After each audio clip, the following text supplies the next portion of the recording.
All right, newfound strength. Hi, thanks for coming to check out this channel. We're gonna shoot a self-resistance stretch for the rear of the shoulder. You're gonna get a little bit of rear delt with this and possibly a little bit of either teres major or minor. It all depends on where we're tight. You know, a lot of these self-resistance stretches, you're gonna feel it where you are the tightest. So I might say that you're gonna feel something in your bicep, but you feel a lot more in your shoulder. As long as it only feels like a stretch and it's really it feels like it's in the muscle. We don't ever want you to feel like these things are deep in the joint because you're really probably only stretching out tendons, and that is not optimal. So self-resistant stretching, we have to, in essence, contract one side of one muscle, and then we have to overpower it and pull it out. So to get set up, you're gonna want a door frame or some good sturdy pole. You're gonna probably want a pad for the back of your elbow. We're gonna put the elbow and the forearm on the pole, on your doorway, reach down low. We want scapular depression, we want your shoulder down. You want this space nice and wide and open. And the optimal position would be to pull this elbow back. So I pull back here. This is the starting point, right? So my body is twisted around away from that arm, and I'm gonna snug up my core. My feet are gonna push, pull, and twist me around.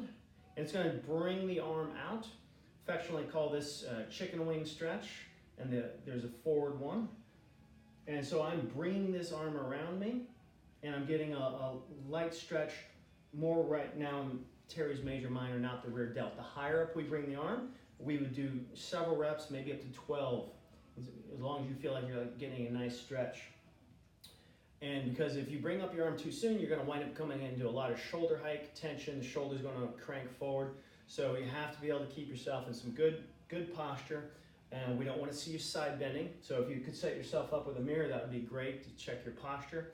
And again, you want to start by pulling the arm back, right? You're always looking to get into the deepest contracted position, as in the demonstration with the bicep, and then overpower it. So I'm contracting that back, and that muscle, those muscles in the back of my shoulder, around the scapula, are now fighting and resisting. So this is the self-resistant stretch as I overpower it by driving the body around and coming forward into an adducted position.